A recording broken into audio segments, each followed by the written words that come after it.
కార్మికుల ఐక్యత, కార్మికుల ఐక్యత. ప్యాసింజర్ల భౌతిక దాడులు, భౌతిక దాడులు. కార్మికుల ఐక్యత, కార్మికుల ఐక్యత, కార్మికుల ఐక్యత. ఆవాజ్ దో, ఆవాజ్ దో, ఆవాజ్ దో. కార్మికుల ఐక్యత, భౌతిక దాడులు. తోటి మిత్రుడు నర్సయ్య అదే బస్సు డ్రైవర్గా పనిచేస్తూ ఉన్నాం. గత 10 సంవత్సరాల పైననే అవుతుంది. ఈరోజు ఉదయం 7 గంటలకు బస్సు పాయింట్ మీద పెట్టిండు. పాయింట్ మీద పెట్టి కండక్టర్ కోసం 2 సార్లు హారన్ కొడితే ఒక ప్యాసింజర్ వచ్చేసి ఏంద్రా హారన్ కొడుతున్నావు, తెలివిలేదు అట్లా అంటే మంచిగా మాట్లాడండి, అట్లెందుకు మాట్లాడుతున్నారు అని అంటే ఏంద్ర మర్యాద ఇచ్చాడు ఎవనిరా నువ్వు అంటూ బూతులు తిడుతూ డ్రైవర్ సైడ్ ఉన్న డోర్ను తీసేసి సీట్లో ఉన్న డ్రైవర్ని కిందికి లాగి 2-3 భౌతికంగా ఇదే బస్టాండ్లో దాడి చేయడం జరిగింది. మాకు మరి బస్టాండ్లోనే ఇటువంటి పరిస్థితి జరిగితే హైవే రోడ్ల పైన వెళ్తాం, పల్లెటూర్లలో వెళ్తాం, ప్రతి ఒక్కరిని చిన్న పిల్లల నుంచి ముసలోళ్ళ వరకు, పసిపిల్లల నుంచి పండు ముసలి వాళ్ళ వరకు, గర్భిణీ స్త్రీలను, అనారోగ్యంగా ఉన్న వాళ్ళని అందరినీ వారి వారి గమ్యస్థానాలకు క్షేమంగా చేరుస్తూ ఉన్నాం.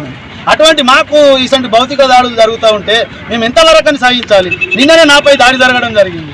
మహిళలైతే కొద్దిమంది మహిళలైతే అతి దారుణమైన నీచమైన పదాలు వాడుతూ డ్రైవర్లను తిట్టడం జరుగుతూ ఉన్నది. అయినప్పటికీ సహిస్తూ భరిస్తూ ఈ ఉద్యోగాలు చేస్తూ ఉన్నాం. అతి తక్కువ జీతంతో ఎటువంటి భద్రత లేకుండా ఈ ఉద్యోగాలు చేస్తున్నాం. అయినప్పటికీ కూడా ఇటువంటి భౌతిక దాడులు జరుగుతున్నాయి. మొన్నటి వరకు కూడా భౌతిక దాడులు జరిగినాయి. అయినప్పటికీ కూడా అవి చూస్తూ ఉన్నారు ప్యాసింజర్లు, కేసులు అవుతూ ఉన్నాయి, వాళ్ళని స్టేషన్లో వేయడం జరుగుతుంది.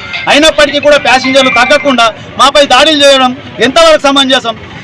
ఈ ప్రభుత్వం, కాంగ్రెస్ ప్రభుత్వం మహాలక్ష్మి పథకాన్ని తీసుకొచ్చింది. దాన్ని మేము స్వాగతిస్తున్నాం. 56 సీట్ కెపాసిటీ ఉంటే 150, 140 ఎక్కితే కూడా వాళ్ళని సహిస్తూ భరిస్తూ అతి వేగంగా వెళ్లకుండా మెల్లగా వెళ్తూ వారి వారి గమ్యస్థానాలకు క్షేమంగా తీసుకుపోతున్నాం.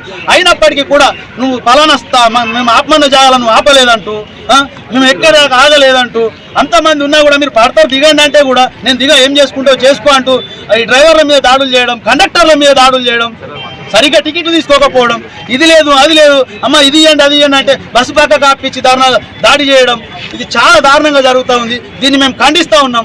ఆర్మూర్ డిపోలో ఈరోజు పొద్దున జరిగింది, మా తోటి మిత్రుడు నర్సయ్య గారి మీద దాడి జరిగింది.